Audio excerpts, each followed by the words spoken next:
Welcome back to the 7th video of the series. I'm Aaron Nightingale, owner of Nightingale LED Solutions and co-owner of the LED Costume Academy. I have over 10 years experience in wearable technology and soldering on the Las Vegas Strip. Hopefully you've watched the other videos of the series, and don't forget to hit that like button and subscribe for upcoming videos. And please feel free to comment to help others learn. Today we will be talking about crimping. Crimping should only be done on clean stranded wire. NASA prohibits crimping solid wire, component leads, or stranded wire that has been solder tinned. If you want to learn more about the standards for NASA crimping, you can check out NASA-STD-8739.4. Crimping is an essential method to connect wires to power supplies and terminals. You can also splice your wires with a crimp instead of soldering. You'll want to use crimping methods to splice where there will be harsh environments and subject to possible vibrations. You'll want to use soldering methods if you need higher levels of conductivity or around PCBs. Each butt splice connector should be crimped once between the middle section and the bill. There's a little line indicating near halfway point, and you'll want one crimp on each side. Many people crimp improperly, and though the crimp may look okay at first glance, it is upside down and can result in the wires pulling out due to only one of the fins grasping the wire. I've removed the insulation from one of these crimps and will crimp this so you can see where the issue occurs.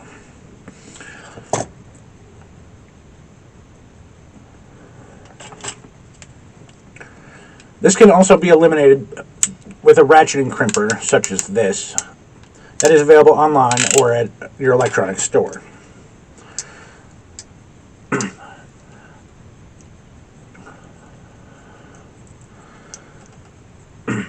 There's a deep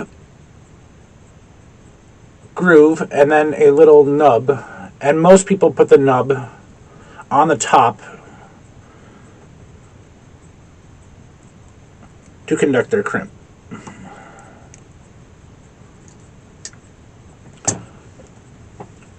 But as you can see,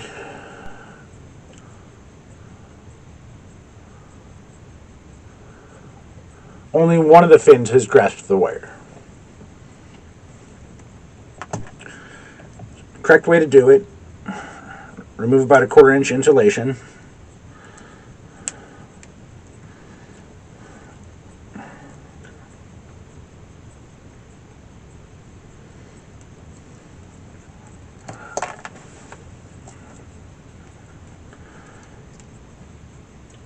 The correct way to do it: remove about a 1/4 inch of the insulation.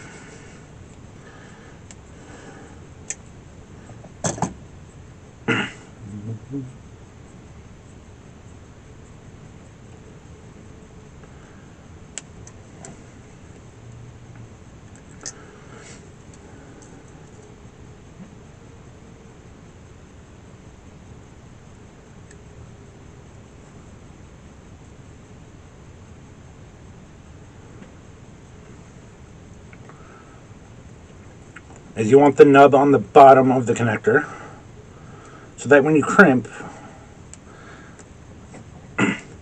both fins press down equally. Pull and inspect your crimp.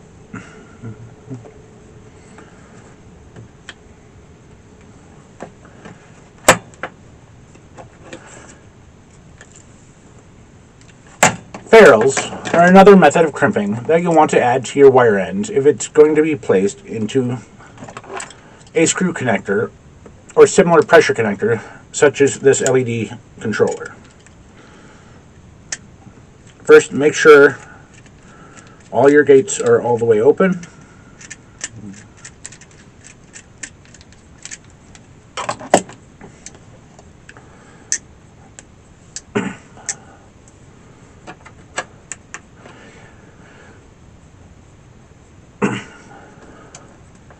Using ferrules reduces creep, which is the permanent elongation of wires and the breakage of strands. There's also a dedicated crimper for ferrules that squeezes all the sides equally.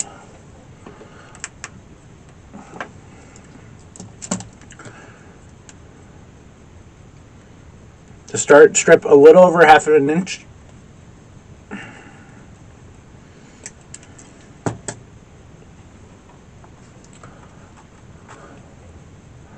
Insert, so making sure the insulation is inside the bell.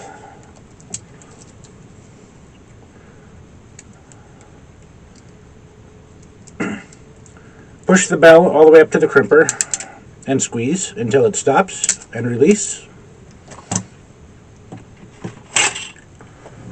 And then trim off any excess wire.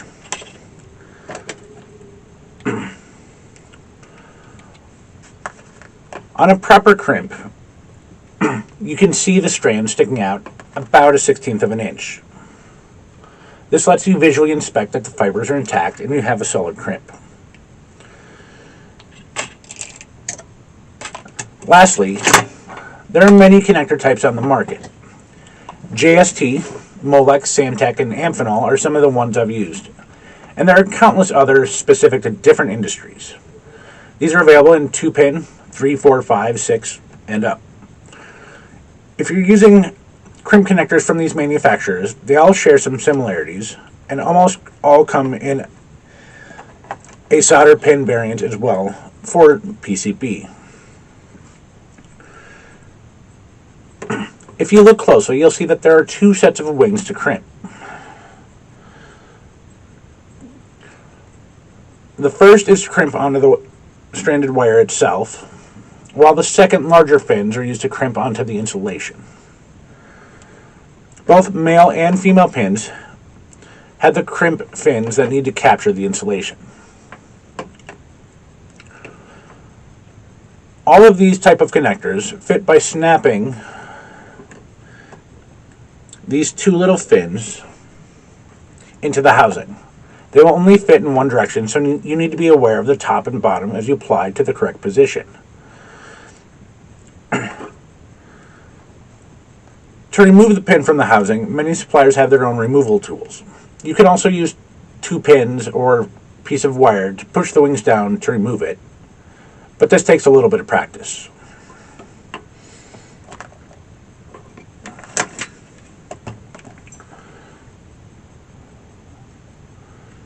So strip 1/8 of an inch of wire.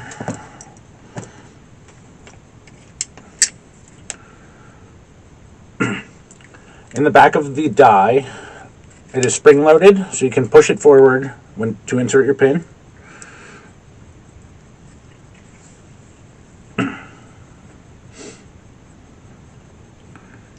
Insert the wire, making sure that the insulation is at the rear 2 fins, and crimp.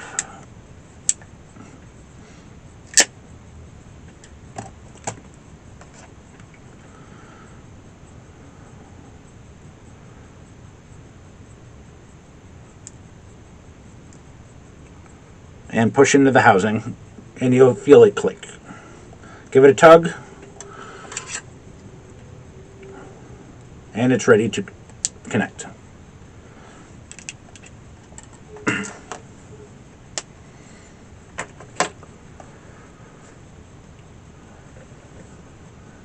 I hope this has shown you the benefits of adding crimps to your projects and the proper way to make them.